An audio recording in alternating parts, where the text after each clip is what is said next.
ओम नमो भगवते वासुदेवाय। भगवान बृहस्पति देव की पूजा अर्चना के लिए बृहस्पतिवार को व्रत करके बृहस्पतिवार व्रत की कथा का श्रवण करना चाहिए। बृहस्पतिवार का व्रत करने और व्रत कथा सुनने से स्त्री पुरुषों की सभी मनोकामनाएं पूरी होती है। इस व्रत से धन संपत्ति की प्राप्ति होती है, निसंतानों को पुत्र प्राप्ति होती है, परिवार में सुख शांति बनी रहती है, सभी आनंद पूर्वक रहते हैं। अब आइए सुनते हैं बृहस्पतिवार व्रत कथा। प्राचीन समय की बात है। भारत में एक राजा राज्य करता था। वह बड़ा प्रतापी तथा दानी था। वह नित्य प्रति मंदिर में भगवत दर्शन करने जाता था। वह ब्राह्मण और गुरु की सेवा किया करता था। उसके द्वार से कोई भी याचक निराश होकर नहीं लौटता था। वह प्रत्येक गुरुवार को व्रत रखता एवं पूजन करता था। हर दिन गरीबों की सहायता करता था। परंतु यह सब बातें उसकी रानी को अच्छी नहीं लगती थी। वह न तो व्रत करती और न किसी को एक भी पैसा दान में देती थी। वह राजा से भी ऐसा करने को मना किया करती थी। एक समय की बात है। राजा शिकार खेलने वन को चले गए। घर पर रानी और दासी थी। उस समय गुरु बृहस्पति साधु का रूप धारण कर राजा के दरवाजे पर भिक्षा मांगने आए। साधु ने रानी से भिक्षा मांगी तो वह कहने लगी, हे साधु महाराज, मैं इस दान और पुण्य से तंग आ चुकी हूँ। इस कार्य के लिए तो मेरे पति देव ही बहुत हैं। अब आप ऐसी कृपा करें कि सारा धन नष्ट हो जाए तथा मैं आराम से रह सकूं। साधु रूपी बृहस्पति देव ने कहा, हे देवी, तुम बड़ी विचित्र हो। संतान और धन से कोई दुखी नहीं होता है, इसको सभी चाहते हैं। पापी भी पुत्र और धन की इच्छा करता है। अगर तुम्हारे पास धन अधिक है तो भूखे मनुष्यों को भोजन कराओ, प्याऊ लगाओ, ब्राह्मणों को दान दो, धर्मशालाएं बनवाओ, कुआं, तालाब, बावड़ी, बाग, बगीचे आदि का निर्माण कराओ तथा निर्धनों की कुंवारी कन्याओं का विवाह कराओ। साथ ही यज्ञ आदि करो। इस प्रकार के कर्मों से आपके कुल का और आपका नाम परलोक में सार्थक होगा एवं स्वर्ग की प्राप्ति होगी। परंतु रानी साधु की इन बातों से खुश नहीं हुई। उसने कहा, हे साधु महाराज, मुझे ऐसे धन की आवश्यकता नहीं जिसको मैं अन्य लोगों को दान दूं तथा जिसको रखने और संभालने में ही मेरा सारा समय नष्ट हो जाए। साधु ने कहा, हे देवी, यदि तुम्हारी ऐसी इच्छा है तो जैसा मैं तुम्हें बताता हूँ तुम वैसा ही करना। बृहस्पतिवार के दिन घर को गोबर से लिपना, अपने केसों को पीली मिट्टी से धोना, केसों को धोते समय स्नान करना, राजा से कहना वह हजामत करवाए, भोजन में मांस मदिरा खाना, कपड़ा धोबी के यहाँ धुलने देना। इस प्रकार 7 बृहस्पतिवार करने से तुम्हारा धन नष्ट हो जाएगा। यह कहकर साधु महाराज रूपी बृहस्पति देव अंतर ध्यान हो गए। रानी ने साधु के कहने के अनुसार 7 बृहस्पतिवार तक वैसा ही करने का विचार किया। साधु के बताए अनुसार कार्य करते हुए केवल 3 बृहस्पतिवार ही बीते थे कि उसकी समस्त धन संपत्ति नष्ट हो गई। भोजन के लिए दोनों समय परिवार तरसने लगा तथा सांसारिक भोगों से दुखी रहने लगा। तब वह राजा रानी से कहने लगा कि हे रानी, तुम यहाँ पर रहो, मैं दूसरे देश को जाता हूँ, क्योंकि यहाँ पर मुझे सभी मनुष्य जानते हैं, इसलिए मैं यहाँ कोई कार्य नहीं कर सकता। मैं अब परदेश जा रहा हूँ, वहाँ कोई काम धंधा करूंगा, शायद हमारे भाग्य बदल जाए। ऐसा कहकर राजा परदेश चला गया। वह वहाँ जंगल से लकड़ी काट कर लाता और शहर में बेचता। इस तरह जीवन व्यतीत करने लगा। इधर राजा के बिना रानी और दासियां दुखी रहने लगी। किसी दिन भोजन मिलता और किसी दिन जल पीकर ही रह जाती। एक समय रानी और दासियों को 7 दिन बिना भोजन के व्यतीत करना पड़ा। तो रानी ने अपने दासी से कहा, हे दासी, यहाँ पास के ही नगर में मेरी बहन रहती है। वह बड़ी धनवान है, तू उसके पास जा और वहां से 5 सेर बेझर मांग कर ले आ, जिससे कुछ समय के लिए गुजर हो जाए। दासी रानी की बहन के पास गई। रानी की बहन उस समय पूजा कर रही थी। बृहस्पतिवार का दिन था।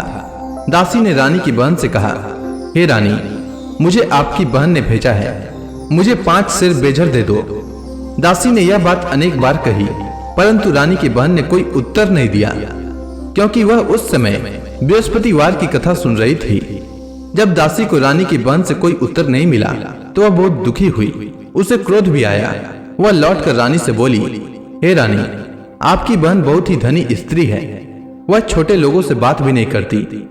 मैंने उससे कहा तो उसने कोई उत्तर नहीं दिया। मैं वापस चली आई। रानी बोली, हे दासी, इसमें उसका कोई दोष नहीं है। जब बुरे दिन आते हैं तब कोई सहारा नहीं देता। अच्छे बुरे का पता विपत्ति में ही लगता है। जो ईश्वर की इच्छा होगी वही होगा। यह सब हमारे भाग्य का दोष है। उधर रानी की बहन ने सोचा कि मेरी बहन की दासी आई थी, परंतु मैं उससे नहीं बोली। इससे वह बहुत दुखी हुई होगी। अतः कथा सुन और भगवान विष्णु का पूजन समाप्त कर वह अपनी बहन के घर आई और कहने लगी, हे बहन, मैं बृहस्पतिवार का व्रत कर रही थी। तुम्हारी दासी हमारे घर आई थी, परंतु जब तक कथा होती है तब तक हम लोग न उठते हैं और न बोलते हैं, इसलिए मैं नहीं बोली। कहो दासी क्यों आई थी? रानी बोली, बहन, हमारे घर अनाज नहीं था। वैसे तुमसे कोई बात छिपी नहीं है। इस कारण मैंने दासी को तुम्हारे पास 5 सेर भेजर लेने के लिए भेजा था।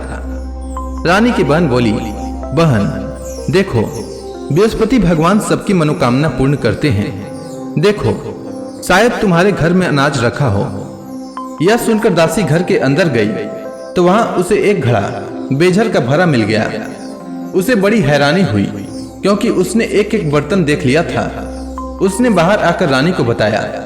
दासी अपनी रानी से कहने लगी, हे रानी, देखो, वैसे हमको जब अन्न नहीं मिलता तो हम रोज ही व्रत करते हैं। अगर इनसे व्रत की विधि और कथा पूछ ली जाए तो उसे हम भी किया करेंगे। दासी के कहने पर रानी ने अपनी बहन से बृहस्पतिवार व्रत के बारे में पूछा।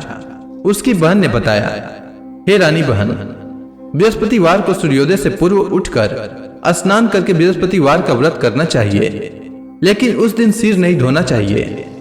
बृहस्पतिवार के व्रत में चने की दाल और मुनक्का से विष्णु भगवान का केले के वृक्ष की जड़ में पूजन करें तथा दीपक जलाएं। उस दिन एक ही समय भोजन करें। भोजन पीले खाद्य पदार्थ का करें तथा कथा सुने।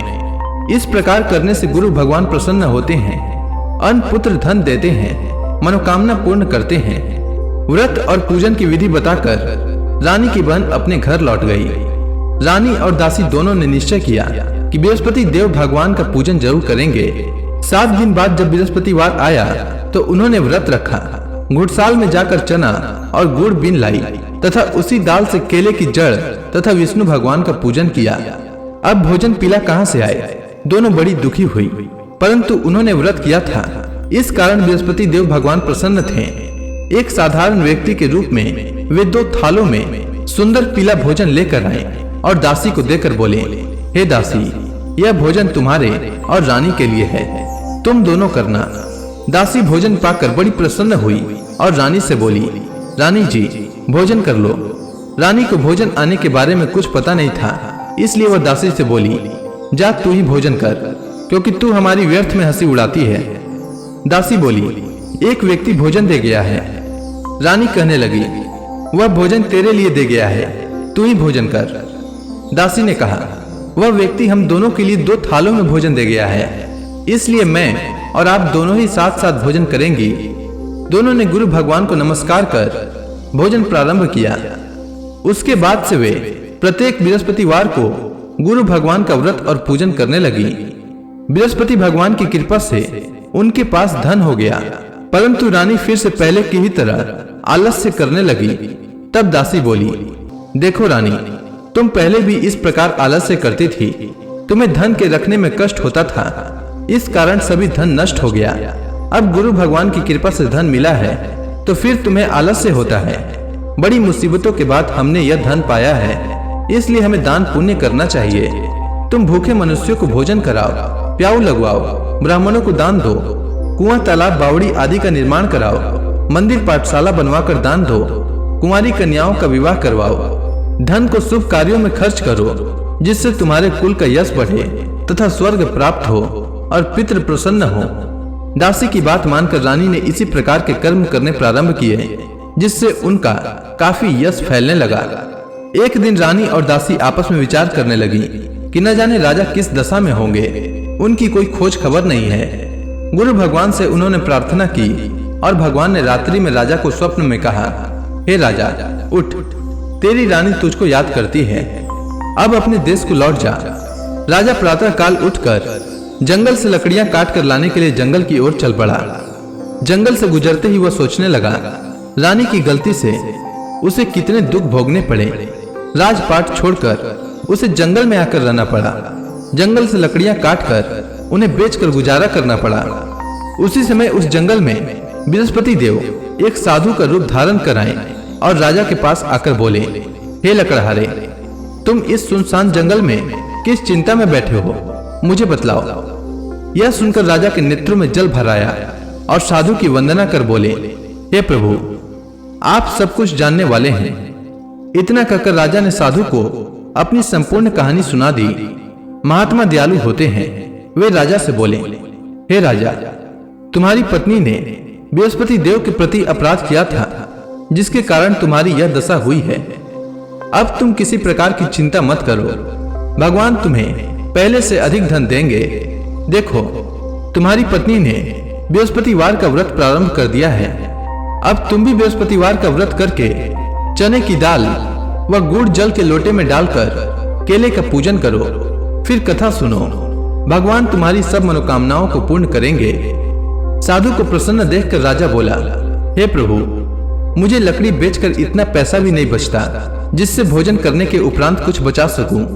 मैंने रात्रि में अपनी रानी को व्याकुल देखा है। मेरे पास कोई साधन नहीं जिससे समाचार जान सकूं। फिर मैं बृहस्पति देव की क्या कहानी सुनूं? मुझको तो कुछ भी मालूम नहीं है। साधु ने कहा, हे राजा, तुम किसी बात की चिंता मत करो। बृहस्पतिवार के दिन तुम रोजाना की तरह लकड़ियां लेकर शहर में जाओ।